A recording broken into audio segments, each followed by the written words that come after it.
Welcome back to another story on Infidelity Tales Lab. Before we begin, tell us, where in the world are you watching from? Now, let's dive into today's story. Chapter 1. The Foundation of Steel. Julius Little stood at his workshop window, watching the autumn leaves spiral down onto the gravel driveway of his sprawling Montana ranch. At 35, his hands bore the calluses of a man who'd built his empire from the ground up, first as a welder in the oil fields, then as the owner of Little Steel Works, the most successful custom metalworking company in 3 counties. His father, Gregory Little, had taught him 2 fundamental truths.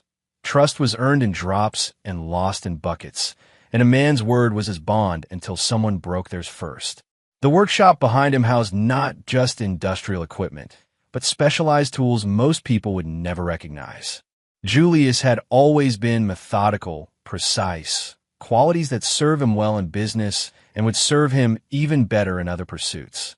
His gray eyes, inherited from his grandfather who'd survived the Korean War, missed nothing. They'd served him well when he caught his first business partner skimming profits 7 years ago. That man, Derek Glass, now worked construction in another state after Julius had systematically dismantled his reputation and financial standing. Julius never forgot, and he certainly never forgave. His cell phone buzzed against the steel workbench. Candace's photo illuminated the screen. His wife of 8 years, currently 6 months pregnant with what she claimed was their second child. Their first, Roman, was 6 years old and possessed an unsettling perceptiveness that often caught adults off guard.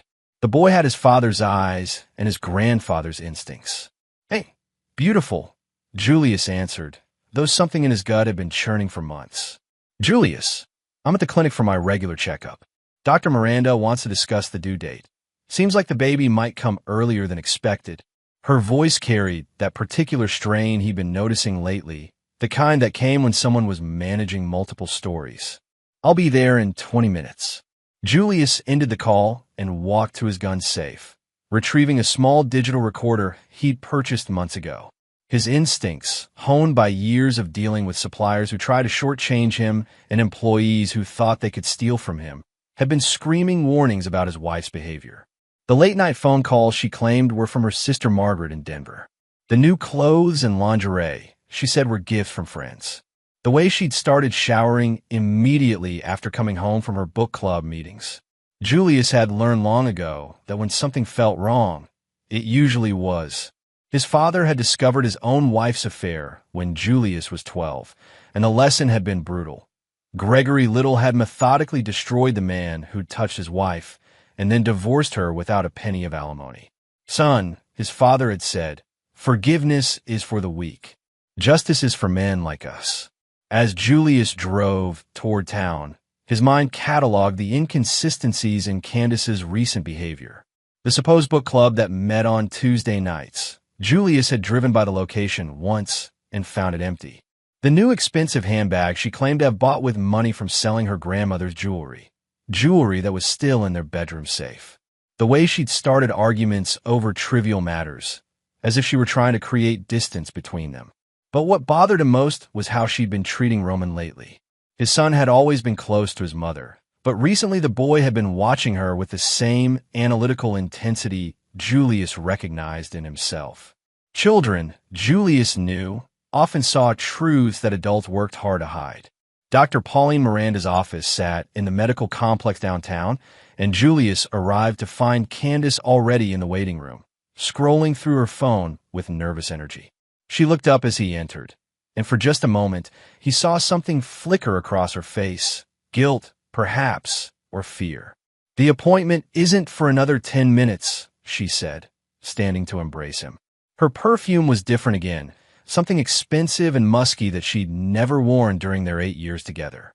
"Wanted to make sure I didn't miss anything important," Julius replied, studying her face. "How's our baby doing?"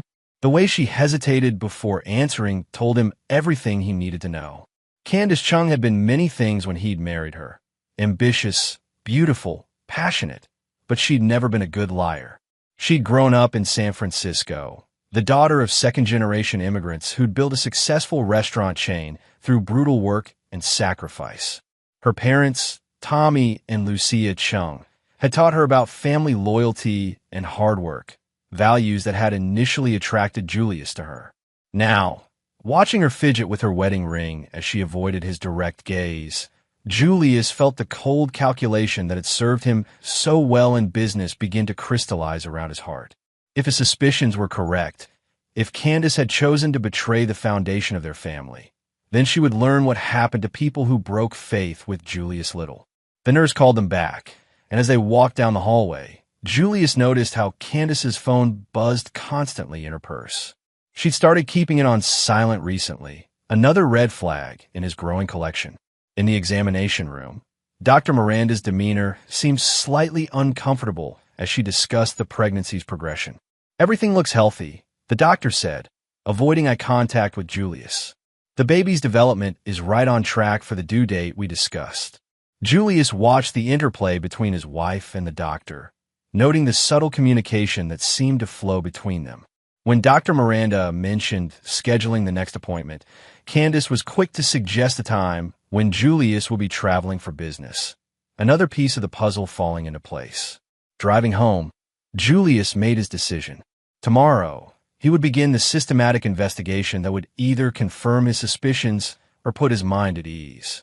He'd learned long ago that knowledge was power, and if his wife was playing games, he intended to know every rule before he started playing back.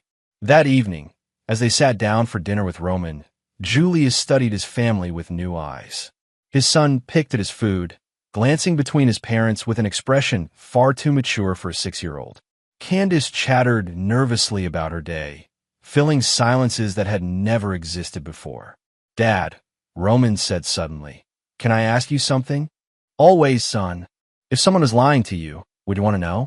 Even if it hurt?" The question hung in the air like smoke. Julius felt Candace stiffen beside him, her fork clattering against her plate. In that moment, he realized his son had already seen what Julius was only beginning to suspect. "Yes," Julius answered carefully. "I'd always want to know the truth. Truth is the foundation everything else is built on. Without it, nothing else matters." Roman nodded solemnly, and Julius caught the boy stealing a glance at his mother that carried the weight of secrets. As Julius tucked his son into bed that night, Roman grabbed his father's hand. "Dad, sometimes grown-ups think kids don't see things. But we do. We see everything." Julius kissed his son's forehead, understanding that whatever was coming, Roman would be his ally, not his burden. The foundation had been laid, and now it was time to discover exactly what was being built upon it. Chapter 2. Cracks in the Foundation. 3 weeks after the clinic visit, Julius had compiled a file that would have impressed a private investigator. He'd installed tracking software on the family's shared computer, positioned motion-activated cameras around his property, and begun documenting every inconsistency in his wife's behavior. What he discovered exceeded even his darkest suspicions. The man's name was Brandon Calhoun, and he owned a high-end construction company that specialized in luxury homes for the wealthy residents moving into Montana from California and New York. At 38, Calhoun had a reputation for charm and ruthlessness that had earned him both success and enemies. He was also married to a woman named Paige, with 2 children of his own. Julius had learned this through a combination of public record searches and casual inquiries to mutual business contacts. What made the betrayal particularly bitter was that Julius had known Calhoun for years. They'd even collaborated on projects where Julius's metalwork complemented Calhoun's construction. The man had been in Julius's home, had shaken his hand, had eaten meals at their table while likely planning to seduce his wife. The evidence was overwhelming. Credit card receipts showing Candace at restaurants and hotels during times she'd claimed to be at book club. Security footage from a boutique hotel downtown showing her entering with Calhoun on multiple occasions. Phone records revealing hundreds of calls and text messages between them, often in the early hours of the morning when Julius was asleep. But the most damning evidence came from the medical records Julius obtained through a contact at the clinic. Dr. Miranda had been covering for Candace, adjusting dates, and providing false information about the pregnancy timeline. The baby wasn't due in 3 months, it was due in 6 weeks, and the conception date made it impossible for Julius to be the father. The child Candace carried belonged to Brandon Calhoun. Julius sat in his workshop at midnight, studying photographs of his wife and her lover entering a cabin that Calhoun owned in the mountains. The images were crystal clear, capturing intimate moments that destroyed any possibility of innocent explanation. His hands, steady as they'd always been when welding intricate metalwork, trembled slightly as he filed the photos with the rest of his evidence. The rage he felt wasn't the hot, explosive anger of a man discovering betrayal in the moment. It was cold, methodical, and patient, the kind of fury that had been inherited through generations of little men who understood that revenge was a dish best served with precision. His phone buzzed with a text from Roman, who was supposedly asleep upstairs. "Dad, I know you're awake. Can I come down?" Julius quickly secured his files and replied, "Come down, son." Roman appeared in the workshop doorway, wearing his dinosaur pajamas, his expression serious beyond his years. "I heard Mom on the phone again. She was crying and telling someone she couldn't keep lying." Julius motioned for his son to sit on the stool beside his workbench. "What else did you hear?" "She said she was scared of what you'd do if you found out.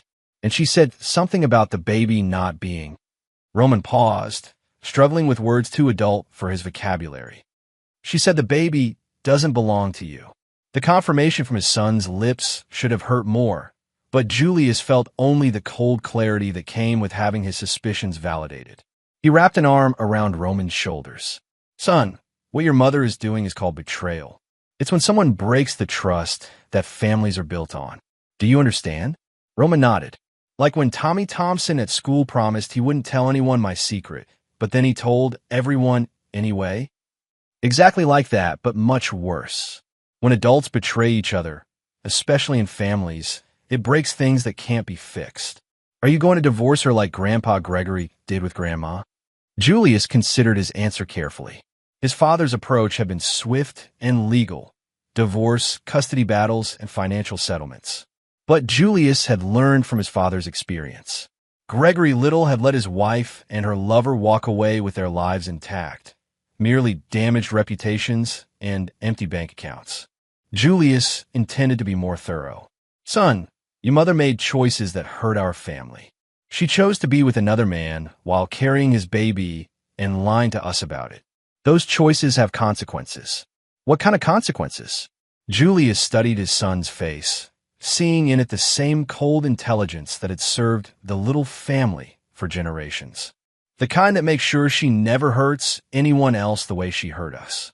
Roman was quiet for a moment, processing information that most children his age couldn't comprehend. Finally, he looked up at his father with eyes that held no childish innocence. "What do you need me to do?" The question sent a chill through Julius, not because he was horrified by his son's offer, but because he recognized the same ruthless pragmatism that had built their family's success. Roman wasn't asking out of malice. He was asking out of loyalty to the family unit that Candace had chosen to destroy. "For now, just keep watching and listening. Your mother doesn't know that we know, and we need to keep it that way until I'm ready."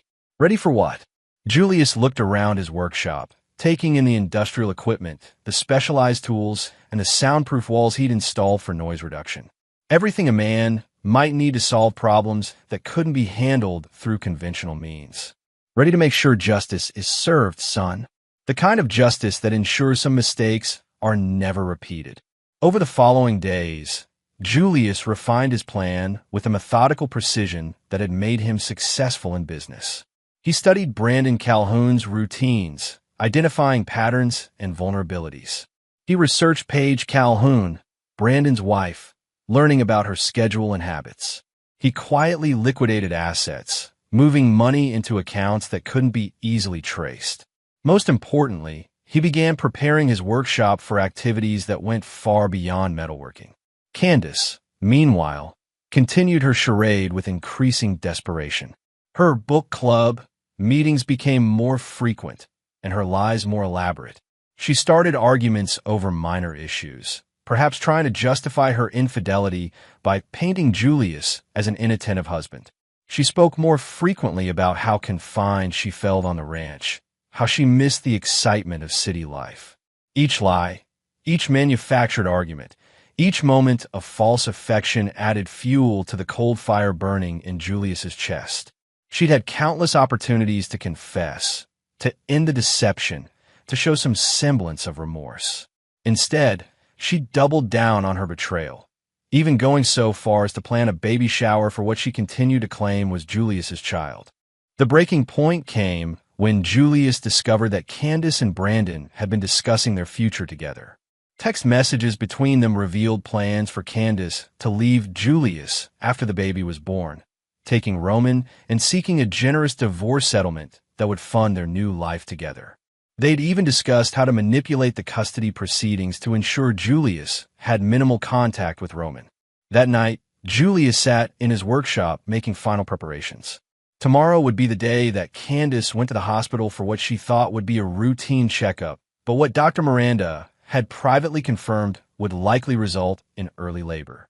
The baby, Brandon's child, will be born into a world where consequences had finally caught up with its parents. Julius checked his supplies one final time. Industrial zip ties, soundproofing materials, chemicals that could dissolve organic matter, and tools that could cut through bone as easily as steel. His grandfather's war medals watched from their display case, and Julius felt the approval of generations of little men who understood that some betrayals demanded more than legal recourse.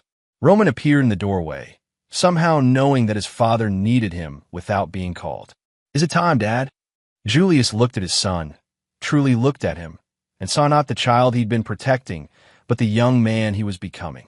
A young man who understood that family loyalty was earned through actions, not blood, and that betrayal carried consequences that legal systems were too weak to enforce. Soon, son. Very soon. Chapter 3, The Awakening. The call came at 3:47 a.m. on a Tuesday. Candace's contractions had started unexpectedly, and Dr. Miranda recommended they come to the hospital immediately. Julius dressed quickly, noting how his wife's face was pale with more than just labor pains. She looked terrified, as if she knew her carefully constructed lies were about to collide with reality. "Should I call my sister?" Candace asked as they drove through the empty streets toward Pine Ridge Hospital. "Which sister?" Julius replied calmly. "Margaret in Denver? Or the sister who doesn't exist that you've been using as an alibi?" The silence that followed was electric. Candace's breathing grew shallower and not from the contractions. "Julius, I don't know what you..." "Candace." His voice cut through her attempted denial like a blade. "We're about to walk into a hospital where you're going to give birth to Brandon Calhoun's child. The child you've been pretending is mine for the past 6 months. The least you can do is stop lying for the next few hours." Her sobs started then, ugly and desperate. But Julius felt no pity. He'd offered her countless opportunities to confess, to end the deception, to show even a shred of remorse.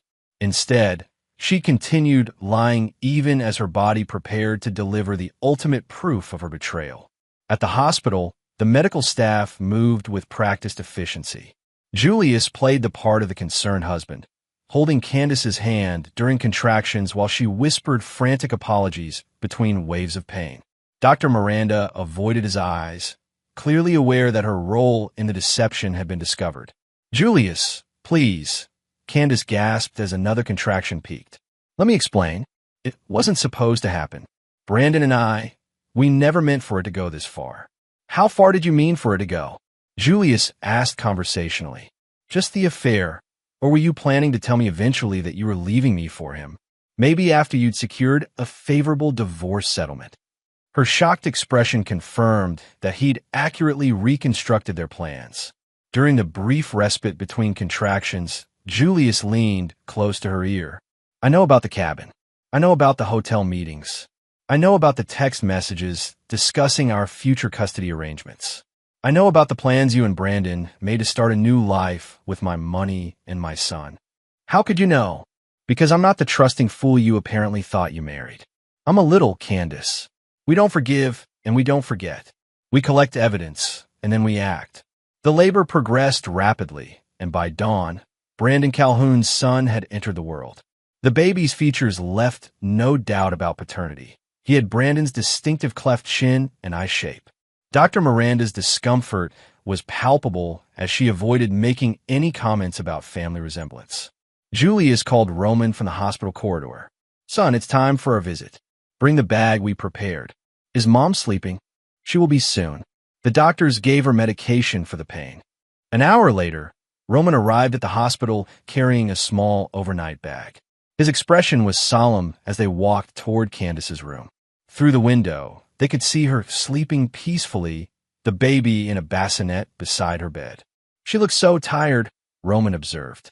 "Lying takes a lot of energy," Julius replied, "especially when you're lying to people who love you." As they entered the room, Roman moved with unusual purpose. Without being asked, he quietly closed the curtain around his mother's bed and turned to his father. "Hide under the bed right now," he whispered urgently. Confused but trusting his son's instincts, Julius followed Roman's lead. They crouched together in a narrow space beneath the hospital bed, Roman's small hand gripping his father's tightly. Moments later, footsteps approached from the hallway. Multiple sets, moving with deliberate stealth. Julius heard the door open softly, then Brandon Calhoun's voice, low and tense. "Is she awake?" "Still sedated," came Dr. Miranda's reply. "But we don't have much time. Julius has been asking questions. I can't keep deflecting." "Did you call Paige?" This was a woman's voice Julius didn't recognize. "She's handling things at home," Brandon answered, "making sure there's no evidence of our communications. Once Candace recovers enough to travel, we can proceed with the plan we discussed." Under the bed, Julius felt his blood turn to ice as he listened to them discuss logistics for Candace's disappearance with the baby. They planned not just to divorce him, but to vanish entirely, taking Roman through a custody battle while destroying Julius financially through false domestic abuse allegations. "What about the kid?" the unknown woman asked. "Roman stays here," Brandon said dismissively. "He's Julius's problem. We only need Candace and the baby." Roman's grip on his father's hand tightened, and Julius saw in his son's eyes the same cold fury that ran through little family blood. They just heard themselves dismissed as disposable obstacles to Brandon and Candace's new life.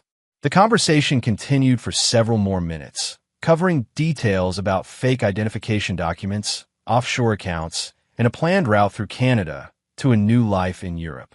Julius memorized every word while calculating the modifications his plan would require. Finally, the conspirators left, but not before Brandon placed a burner phone beside Candace's bed and instructed Dr. Miranda to ensure she received it upon waking. The door closed, and after waiting several minutes, Julius and Roman emerged from their hiding place. "Dad," Roman whispered, his young voice carrying a cold certainty that would have been disturbing in any other family. "They were going to take me away from you." "I heard, son." "And they call me your problem?" Julius studied his son's face, seeing not trauma, but resolve. Roman had heard himself written off as collateral damage in his mother's escape plan, and the experience had crystallized something fundamental in his character. "What do we do now?" Roman asked. Julius looked down at his wife, still sedated, unaware that her carefully laid plans had been exposed. The baby slept in his bassinet, innocent of the deception that had brought him into the world. Dr. Miranda had left additional paperwork on the bedside table, documents that would need to be signed for the birth certificate, establishing legal parentage. "Now we make sure justice is served," Julius said quietly. "The kind of justice that ensures some people never hurt anyone again." He pulled out his phone and began making calls. The first was to his lawyer, Wilson Saunders, with instructions to begin immediate proceedings to challenge paternity. The second was to a contact in law enforcement who owed him favors from his days working oil field security. But the third call was the most important. It went to Felix Owens, a man who specialized in solving problems that couldn't be handled through legal channels. Felix had served with Julius's father in Korea and shared the little family's philosophy about consequences and justice. "Felix, it's Julius. I need to discuss a situation that requires your particular expertise. I'll be there in 2 hours." As Julius ended the call, Roman tugged at his sleeve. "Dad, what happens to the baby?" Julius looked at the sleeping infant, Brandon Calhoun's son, the living proof of his wife's betrayal. The child was innocent, but he was also evidence of a crime against the foundation of Julius's family. The baby goes to his real father, Julius said simply. Eventually, Candace stirred in her sleep, and Julius motioned for Roman to remain quiet. Soon she would wake to find her world fundamentally changed. The burner phone would be gone, replaced by evidence of her conspiracy. Dr. Miranda would discover that her medical license was under investigation for ethical violations. And Brandon Calhoun would learn that some men didn't settle for divorce court when their families were destroyed. Julius Little was about to demonstrate why his family had survived and prospered for generations, and why crossing them was a mistake people rarely live to repeat. The hospital room fell silent, except for the steady beeping of medical equipment and the soft breathing of a sleeping woman who had no idea that her judgment day was about to begin. Chapter 4. The Reckoning Begins. Candace woke to find Julius sitting beside her bed, reading a newspaper as if nothing had changed. The baby was gone from his bassinet, and Dr. Miranda was nowhere to be seen. Panic flickered across her face as she struggled to sit up. "Where's the baby?" she asked, her voice hoarse from sleep and sedation. "With his father," Julius replied without looking up from his paper. "Brandon came by while you were sleeping. Had an interesting conversation with Dr. Miranda about falsified medical records." The color drained from Candace's face. "Julius, please let me explain." "No need." He folded the newspaper and finally looked at her, his gray eyes carrying the cold finality of a judge delivering a sentence. "I heard your explanation last night, along with your plans to disappear with my son and your lover's child, along with the domestic abuse allegations you intended to fabricate, along with the financial destruction you had mapped out for our divorce." Candace's breathing grew rapid and shallow. "You couldn't have known. Roman and I were under your bed when you, Brandon, and Dr. Miranda discussed your escape plans. My 6-year-old son heard himself dismissed as Julius's problem by the man you chose over your family." The machine monitoring Candace's heart rate began beeping faster. She reached for the nurse call button, but Julius gently intercepted her hand. "Dr. Miranda won't be responding to calls. She's currently meeting with the state medical board about her role in falsifying pregnancy records and participating in conspiracy to commit fraud. Her career is over, Candace, just like yours." "What do you mean?" Julius stood and walked to the window, looking out at the parking lot where Felix Owens was positioning his van. "I mean that every choice has consequences. You chose to betray your family. You chose to lie about your pregnancy. You chose to plan our destruction. Now you get to experience the consequences of those choices. You can't just take the baby. He needs his mother. He needs his father, the real one. Brandon should be receiving him shortly, along with a comprehensive file documenting your affair and conspiracy. I'm sure Paige Calhoun will find the information particularly enlightening." Julius turned back to face his wife, and she saw in his expression something that made her instinctively try to push herself deeper into the hospital bed. This wasn't the man she'd married. This was someone harder, colder, more dangerous. "Julius, please. We can work this out. We can go to counseling. We can't do anything, Candace. There is no we anymore. You ended that when you decided Brandon Calhoun's child was more important than the family you destroyed to create him." The door opened, and Roman entered carrying a small suitcase. His expression was unnaturally composed for a 6-year-old who'd just learned his mother had planned to abandon his father and steal him away. "Hi, Mom," he said quietly. "Dad thought you might want some of your things for the trip you're taking." "What trip?" Candace's voice was barely a whisper. Roman opened the suitcase, revealing not clothes, but photographs, documents, and recordings. Julius's evidence file, meticulously organized and devastating in its completeness. "The trip where you explained to everyone who matters why you chose to destroy our family," Julius said. "Starting with your parents." Candace's face went white. "You wouldn't tell Tommy and Lucia." "I already have.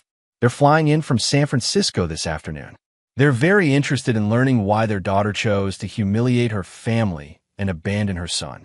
Julius pulled a chair close to Candace's bed and sat down, his voice taking on the same tone he used when negotiating business deals that would determine other people's livelihoods. Here's what's going to happen, Candace. You're going to sign paternity documents establishing that Brandon Calhoun is the father of the child you just delivered. You're going to sign custody papers giving me full custody of Roman. You're going to sign a postnuptial agreement transferring all marital assets to me in exchange for not pursuing criminal charges for fraud. You can't make me. I can and I will. Because the alternative is much worse for everyone involved. Brandon Calhoun doesn't know yet that his wife Paige is currently receiving copies of every text message, every photo, every hotel receipt, and every plan you two made together. He doesn't know that his business licenses are under review for connections to fraudulent activities. He doesn't know that the IRS has been provided with information about the offshore accounts he's been hiding. Julius leaned forward, his voice dropping to a whisper that carried more menace than any shout. But mostly, he doesn't know that some people don't settle family disputes through lawyers and divorce courts. Some people handle betrayal the way my family has handled it for generations. What are you saying?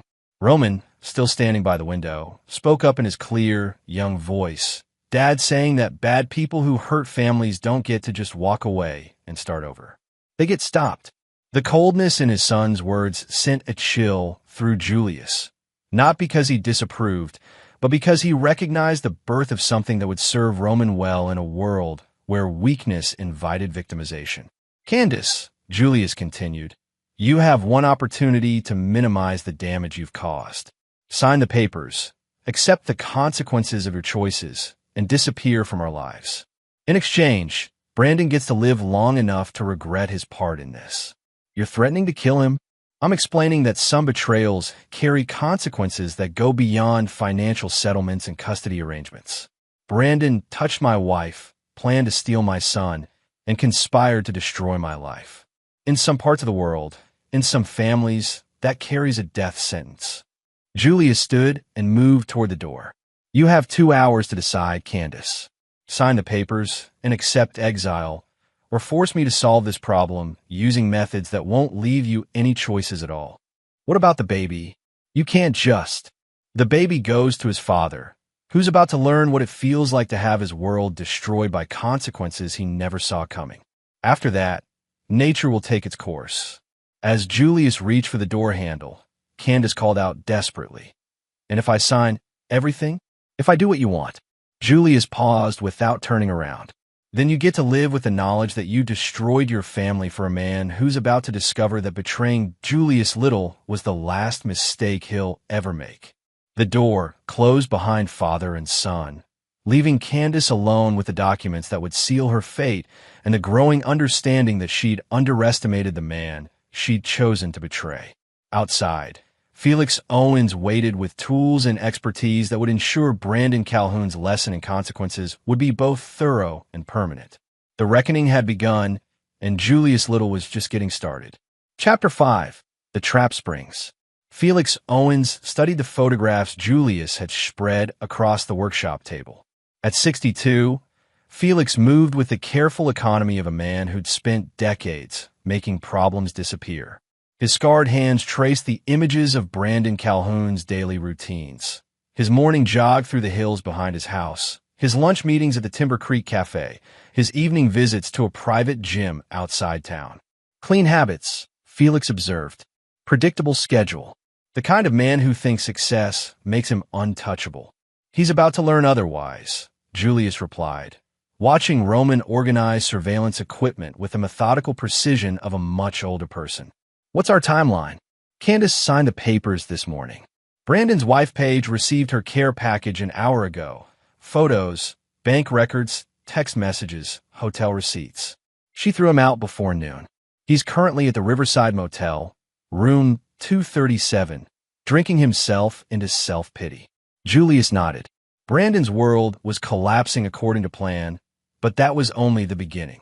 The man who destroyed his family needed to understand the full weight of consequences before those consequences became final. Roman, Julius called to his son. What did you learn at school today? Tommy Thompson asked why Mom wasn't at the parent conference yesterday. Roman replied, without looking up from the electronic equipment he was sorting. I told him she was sick and might be sick for a very long time. Good boy. Felix raised an eyebrow at the exchange. In most families, such a conversation would be deeply disturbing. In the little family, it was simply practical preparation for a world where loyalty was earned and betrayal was punished. The child understands what we're doing, Felix asked quietly. Roman understands that family means something, Julius corrected. He understands that when people hurt your family, you hurt them back. He's seen his mother choose another man over us, and he's seen that man dismiss him as disposable. Roman's learning lessons about consequences that will serve him well. The workshop phone rang. Julius answered to find Wilson Saunders, his lawyer, with an update on the legal proceedings. Paternity tests confirmed what we already knew, Wilson reported. Brandon Calhoun is the biological father. Candace's parental rights have been terminated per the agreement she signed. Full custody of Roman goes to you, and all marital assets transfer according to the post-nuptial agreement. And the other matters? Brandon's business licenses are suspended pending investigation into fraudulent practices. The IRS has frozen his accounts. Dr. Miranda's medical license has been revoked. Everything's proceeding as you requested. Julius ended the call and turned back to Felix. Brandon's been neutralized financially and professionally. Now we move to the final phase. Felix opened a black case containing items that most people would never recognize. Specialized restraints, chemical compounds, and precision instruments designed for very specific purposes. You understand there's no going back from this point? Brandon Calhoun made his choice when he decided to destroy my family. Now, he gets to live with the consequences of that choice. Briefly, Roman looked up from his equipment. Dad, can I ask something? Always, son. Will Mom try to come back? After? Julius considered the question seriously. Candace was currently staying with her parents, who'd been horrified to learn of her betrayal and the circumstances surrounding the baby's birth. Tommy and Lucia Chung had raised their daughter with traditional values about family loyalty and honor, and her actions had shamed them deeply. Your mother made her choice, Roman. She chose Brandon over us. Lies over truth, destruction over family. People don't come back from choices like that. Good, Roman said simply. She hurt you. She hurt our family. People who do that shouldn't get to come back. Felix studied the boy with professional interest. You're raising a soldier, Julius. I'm raising a little. We protect what's ours, and we punish those who threaten it. Roman's learning early what took me years to understand. That evening, Julius drove to the Riverside Motel to deliver Brandon's invitation to their final meeting. He found the man exactly where Felix had predicted, drunk, disheveled, and wallowing in the ruins of his life. Brandon's room reeked of whiskey and desperation. Julius, Brandon slurred when he opened the door. Come to gloat. Come to offer you a chance to explain yourself before we settle this permanently. Brandon's bloodshot eyes struggled to focus. What do you mean, settle this? I mean, you destroyed my family, Brandon. You seduced my wife, fathered a child while she was married to me, and planned to steal my son. Those actions have consequences. Look, Julius, I know you're angry. Angry. Julius stepped into the room, closing the door behind him. Brandon, angry is what men feel when someone cuts them off in traffic. What I feel about what you've done to my family requires a different word entirely. Brandon stumbled backward, suddenly aware that he was in the presence of something dangerous. What do you want? Money? I'll pay whatever. I want you to understand something about the little family. We don't forgive betrayal, Brandon. We don't forget it. We don't settle it through lawyers or divorce courts. We handle it personally. Julius pulled out his phone and showed Brandon a photograph. Felix Owens loading equipment into his van outside the motel.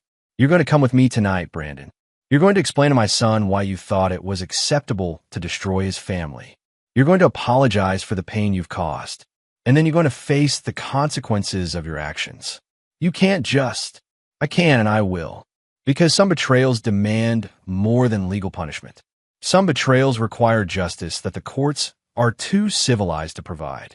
Brandon's face went white as the full implications of Julius's words sank in. Julius, please. I have children. So do I. You tried to steal mine. Your children will learn that their father was a man who destroyed families for his own gratification.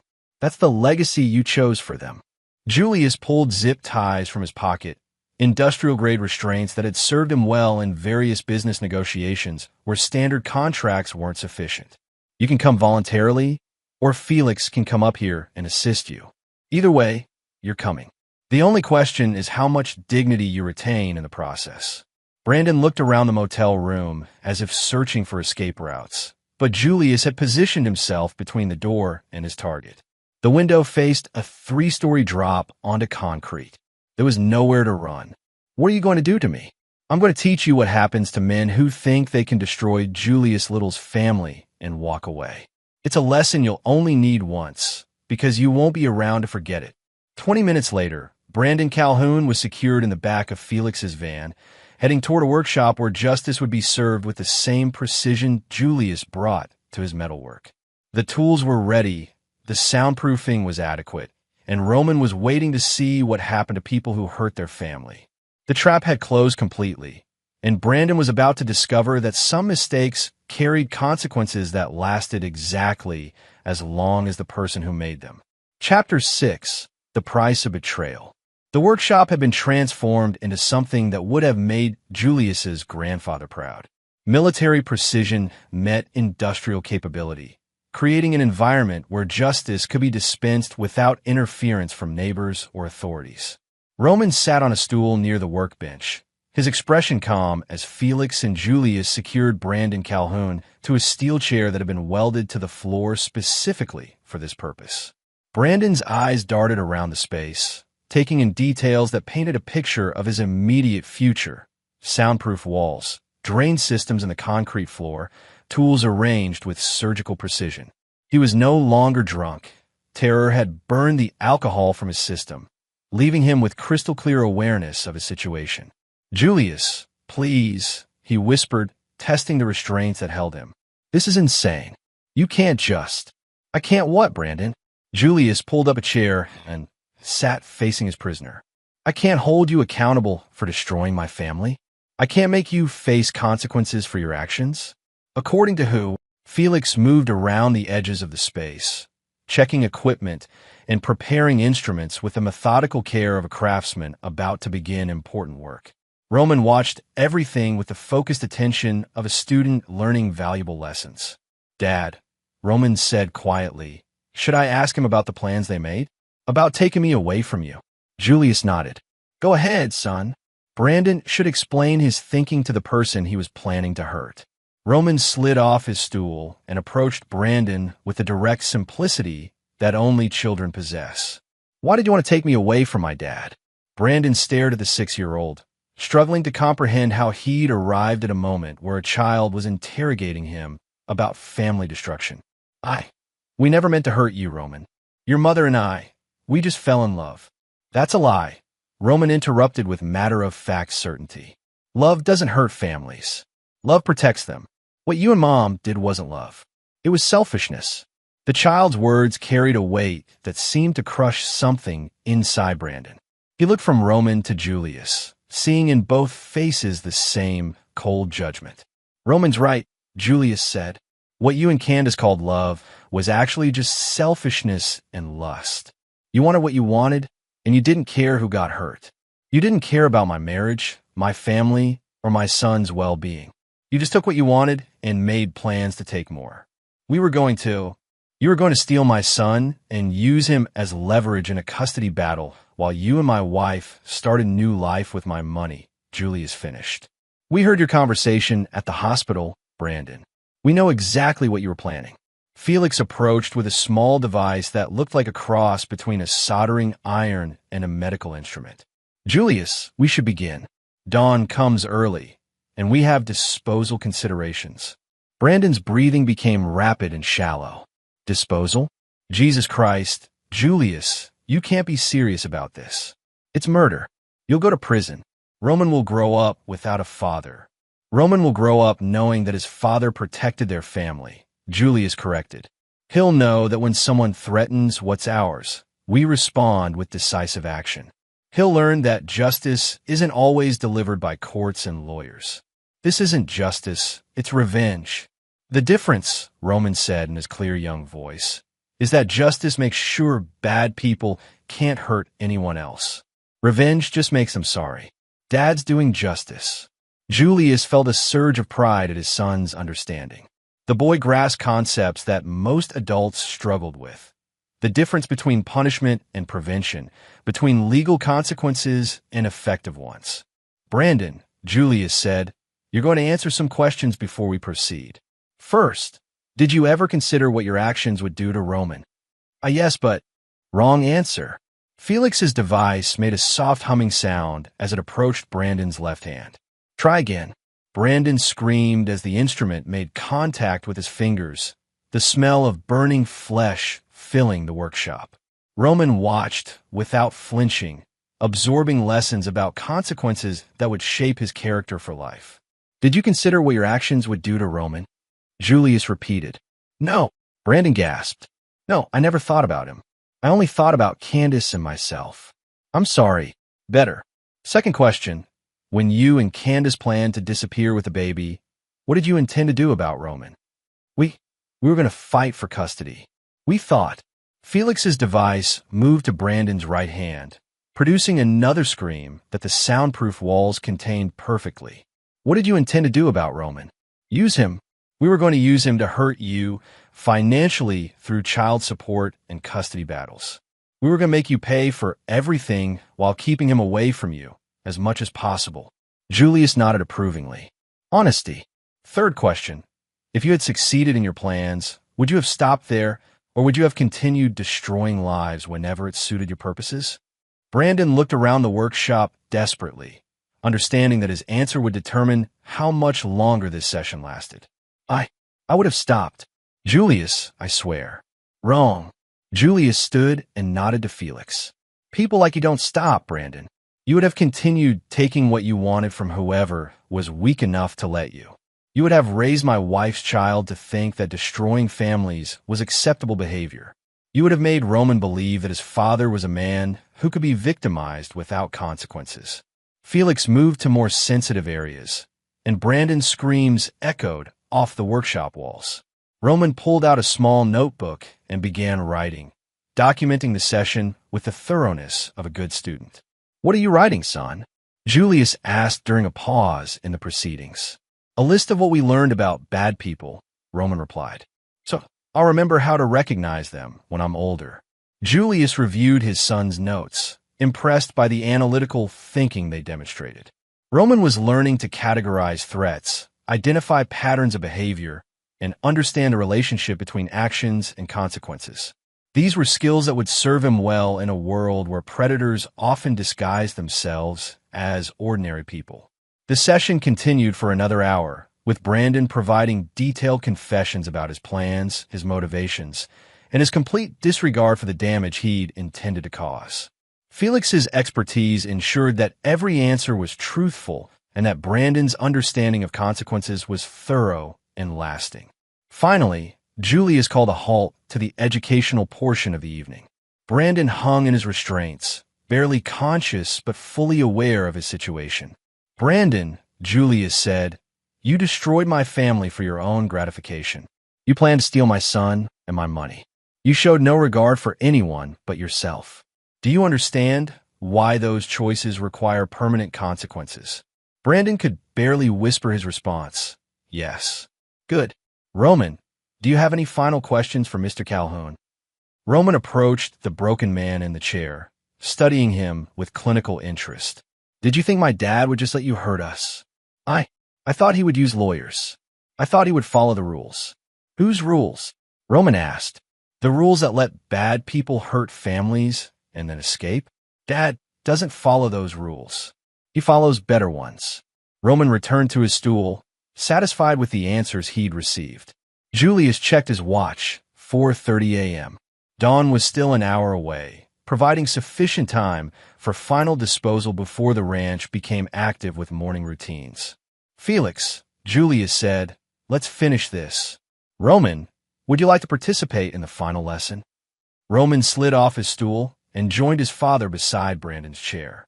Together, The little family demonstrated to Brandon Calhoun exactly what happened to people who thought they could destroy families without consequences.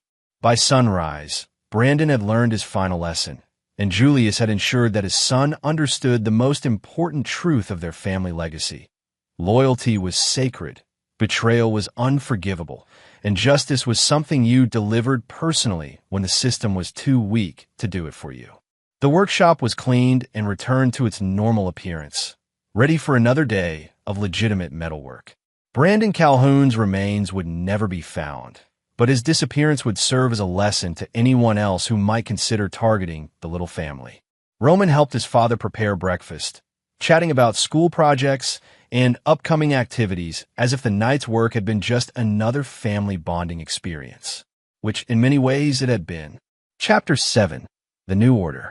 3 months after Brandon Calhoun's disappearance, Pine Ridge had settled into a new rhythm. The official story was that Brandon had fled town in shame after his business collapsed and his wife divorced him, leaving behind debts and unanswered questions. The FBI had conducted a perfunctory investigation, but men like Brandon vanished frequently enough that his case joined thousands of others in unsolved files. Julius stood in his workshop, watching Roman practice with the tools and equipment that had served them so well.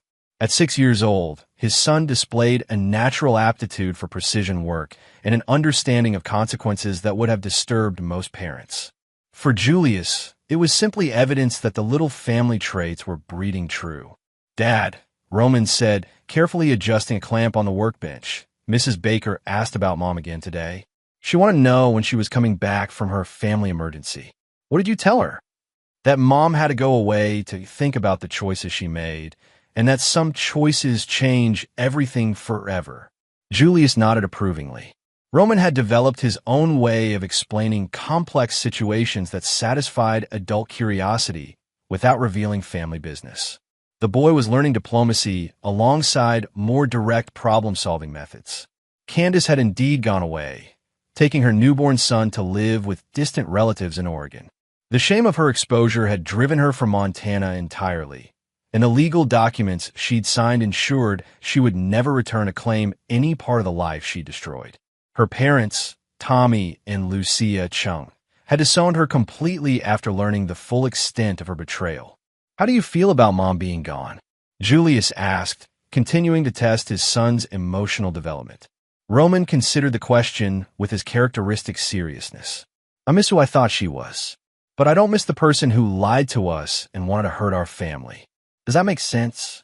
"Perfect sense, son. That's a very mature way to understand the situation." The workshop door opened, and Felix Owens entered carrying a newspaper and wearing an expression of professional satisfaction. At his age, Felix had seen enough family disputes to appreciate when one was resolved thoroughly and permanently. "Thought you'd want to see this," Felix said, handing Julius the paper. The headline read, "Local Contractor's Disappearance Remains Mystery." The article rehashed the official story about Brandon's financial troubles and shame-driven flight, but the accompanying photo showed something more interesting. Paige Calhoun and her children leaving their house with suitcases, moving to start fresh somewhere else. "She's taking the children back east," Felix reported, "selling everything and changing their names. Smart woman. She knows when to recognize a warning and act on it." Julius studied the photograph of Brandon's family fleeing Montana. Paige had received a very clear message about what happened to people who threatened the little family, and she'd chosen wisdom over curiosity. Her children would grow up without knowing exactly how their father had died, but they would learn that some choices carried permanent consequences. "Will they be safe?" Roman asked, reading over his father's shoulder. "As long as they remember the lesson their father's disappearance taught them," Julius replied. "Some families are off limits. Some men don't forgive or forget. Some consequences are final." Felix pulled up a chair and joined them at the workbench. "Any word from Wilson about the legal cleanup?" "All finished," Julius confirmed. "Candace's parental rights are permanently terminated. Brandon's paternity of the child is legally established, but with him officially missing, the state is handling custody issues. Dr. Miranda, is facing criminal charges for medical fraud. Every loose end is tied up. Roman looked up from the metalworking project he'd been practicing. Dad, what happens if someone else tries to hurt our family? The same thing that happened to Brandon, Julius answered simply. The little family protects its own, Roman. Always have, always will.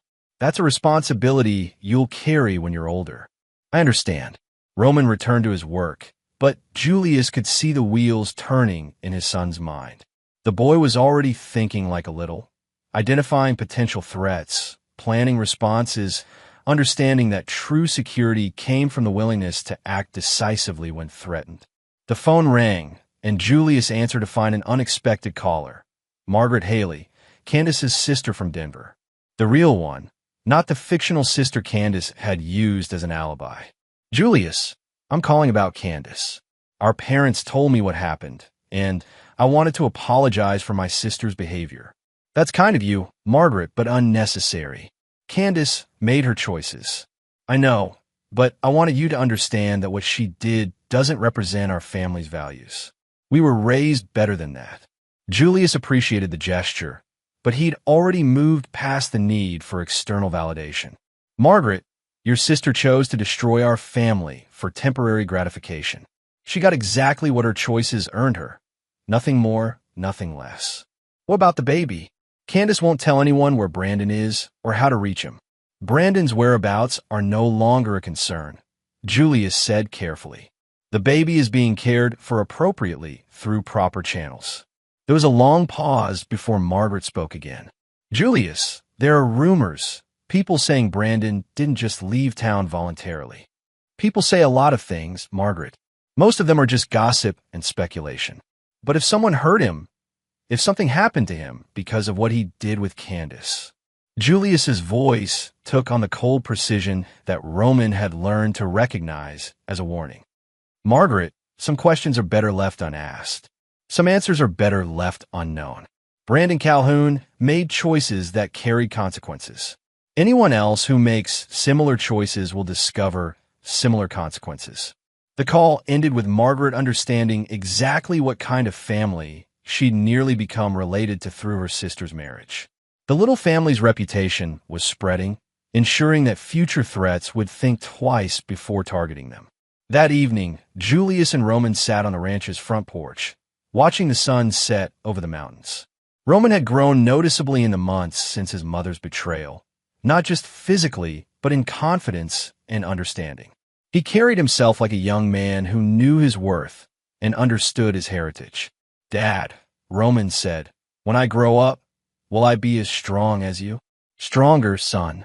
You're learning lessons at 6 years old that took me much longer to understand. You're seeing how the world really works, not the fairy tale version most children are taught.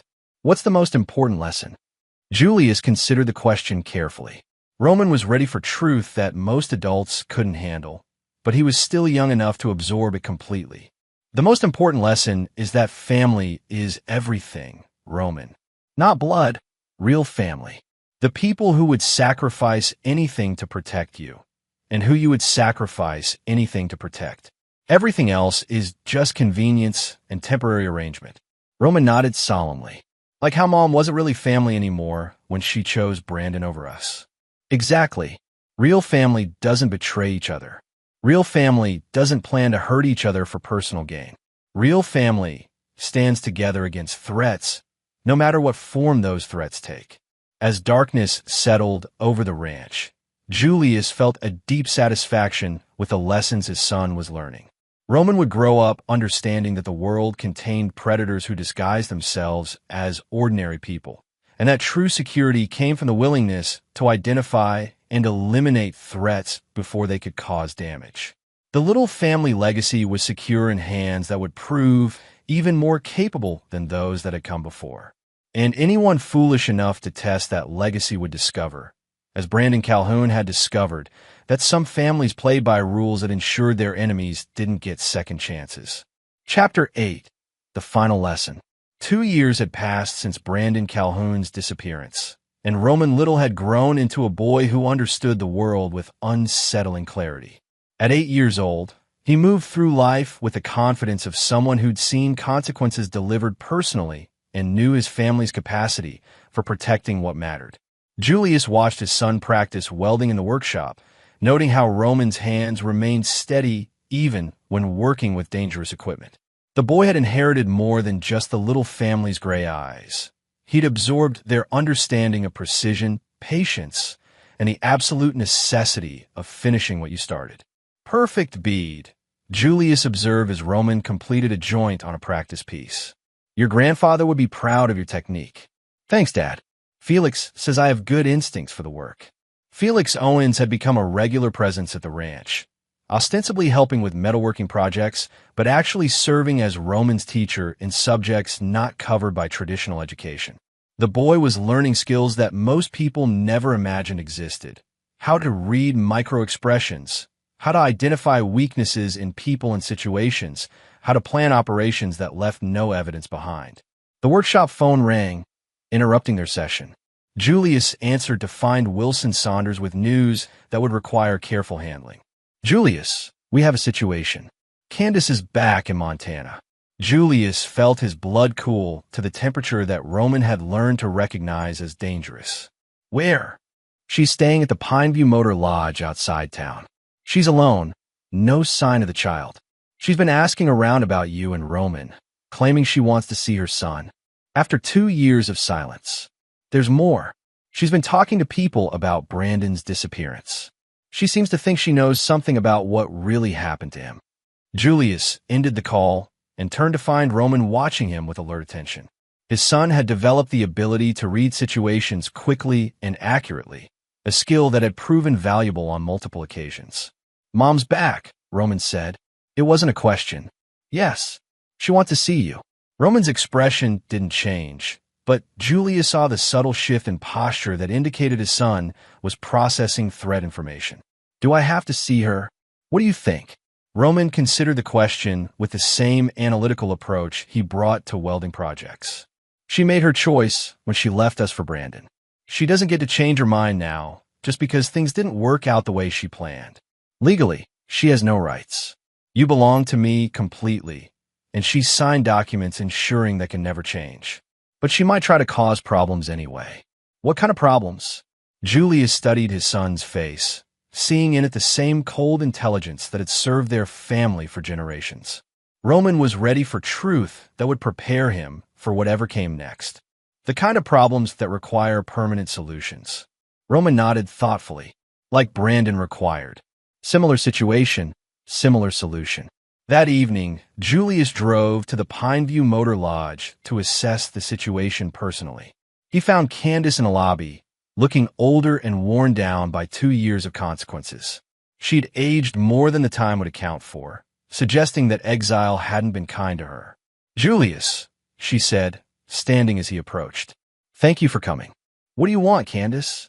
I want to see Roman. I want to explain things to him, to apologize for the mistakes I made.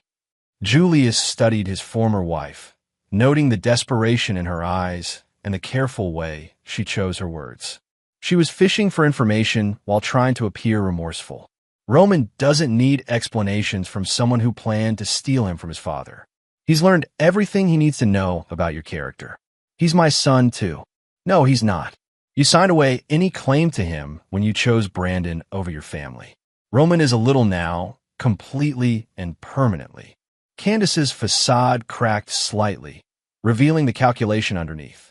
Julius, I know what happened to Brandon. I know he didn't just disappear voluntarily. Do you? He would never have left without contacting me. He loved me, and he loved our child. Someone made him disappear. Julius felt the cold satisfaction that came with confirming an enemy's intentions. Candace hadn't returned out of maternal love. She'd come back to cause trouble, possibly hoping to leverage suspicions about Brandon's fate into some kind of advantage. Candace, Brandon Calhoun got exactly what his choices earned him. If you're smart, you'll learn from his example instead of trying to follow it. Are you threatening me? I'm explaining reality. You destroyed our family for temporary gratification. You planned to steal my son and my money. You showed no regard for anyone but yourself. Those choices had consequences, and those consequences are permanent. Julius turned to leave, But Candace's next words stopped him cold. I've told people what I suspect about Brandon. If something happens to me, they'll know who to look at first. Julius turned back slowly, his expression carrying the kind of finality that had preceded Brandon's last lesson. Candace, threatening me or my family was the last mistake Brandon ever made. Are you sure you want to repeat his error? The fear in her eyes confirmed that she understood exactly what she was dealing with, but desperation had driven her past the point of wisdom. She was going to force a confrontation, which meant she was going to require the same kind of permanent education that had solved the Brandon problem. I want to see my son, she repeated, but her voice now carried the tremor of someone who knew she was standing on very thin ice. You lost the right to call him that when you chose betrayal over family. Roman understands what kind of person you really are, Candace. He's not interested in seeing you. Julius left her standing in the motel lobby, but he knew this wasn't over. Candace had returned with an agenda that went beyond maternal instincts, and she'd essentially declared war on his family by threatening to cause problems about Brandon's disappearance. Driving home, Julius made mental preparations for another educational session in his workshop. Some people learned from other people's examples. Some people required personal instruction. Candace had just identified herself as the latter type. At the ranch, he found Roman waiting in the workshop, having apparently anticipated what the evening's discussion would require. She's not going away quietly, is she? Roman asked. No, son. She's going to force a confrontation. What do we do? Julius looked at his 8-year-old son, seeing in him not a child who needed protection from harsh realities, but a young partner who understood family loyalty and the price of betrayal. We solve the problem the same way we've always solved problems that threaten our family. Permanently and completely. Roman nodded with the composure of someone who'd learned early that some situations required decisive action. When? Soon. But first, she needs to understand exactly what she's walked into. Some lessons are more effective when the student has time to anticipate them. Julius began making preparations for Candace's final education, knowing that this time Roman would play a more active role in the proceedings. His son was ready to learn the most advanced lessons the little family had to teach about consequences, loyalty, and the price of threatening those you should have protected. The workshop would soon serve its specialized purpose once again, ensuring that the little family legacy remained secure from all threats, internal and external alike. Chapter 9. Blood and Legacy. The trap was set with the same precision Julius brought to all his work. Candace received a message claiming to be from Roman, asking to meet her at the old barn on the outskirts of the little property.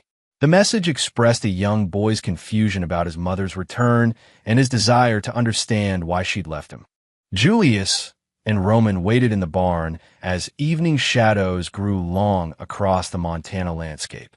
Roman, now 8 years old, sat calmly on a hay bale, checking equipment with the methodical care his father had taught him. The boy had grown into his role as Julius's partner in family protection, understanding that some threats required permanent solutions. Dad, Roman said quietly, why did she come back? She had to know what would happen. Desperation makes people stupid, son. She probably thought enough time had passed that we'd forgotten what she did to our family. We don't forget. No, we don't. That's what separates us from people like your mother and Brandon. They think consequences have expiration dates. We know better. Headlights swept across the barn entrance as Candace's rental car approached. Julius motioned for Roman to take his position behind the equipment they'd prepared, then stepped into the shadows himself. Everything that followed needed to appear to be Candace's choice, right up until the moment choice was no longer an option. Candace entered the barn cautiously, calling out in a voice that tried to project maternal concern. Roman? Honey, are you here? It's Mommy. Roman stepped into the light, and Julius felt a surge of pride at his son's composure. The boy showed no signs of nervousness or emotional conflict, only the cold focus that served the little family so well. Hello, Candace, Roman said, deliberately avoiding the word mother. Roman, oh sweetheart, I've missed you so much. Candace moved toward him, but Roman stepped back, maintaining distance. I got your message. You said you wanted to explain why you left us. I did, honey. I made terrible mistakes, and I want to make things right. I want us to be a family again. Roman tilted his head, studying her with analytical interest. What about Brandon? What about the baby that wasn't Dad's? Candace flinched at the directness of the question. She'd apparently forgotten how perceptive Roman had always been, how little escaped his attention. Those were mistakes, Roman. I was confused and unhappy, and I made bad choices. But I've learned from them. I want to come home. You can't come home, Roman said simply. This isn't your home anymore. You chose Brandon and his baby over Dad and me. That choice meant you weren't family anymore.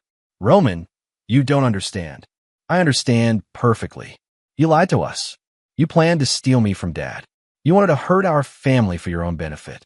Those aren't mistakes, they're betrayals. Julius watched from the shadows as his son delivered lessons about family loyalty that cut deeper than any physical weapon. Roman had learned to use words as precisely as any tool in the workshop. Where's your father? Candace asked, finally recognizing that this meeting wasn't going as she'd planned. He's here, Roman replied. He's always here when someone threatens our family. Julius stepped into the light, and Candace's face went pale as she realized she'd walked into exactly the kind of trap that had claimed Brandon Calhoun. Hello, Candace. I believe you wanted to discuss Brandon's disappearance. Julius, I just wanted to see Roman.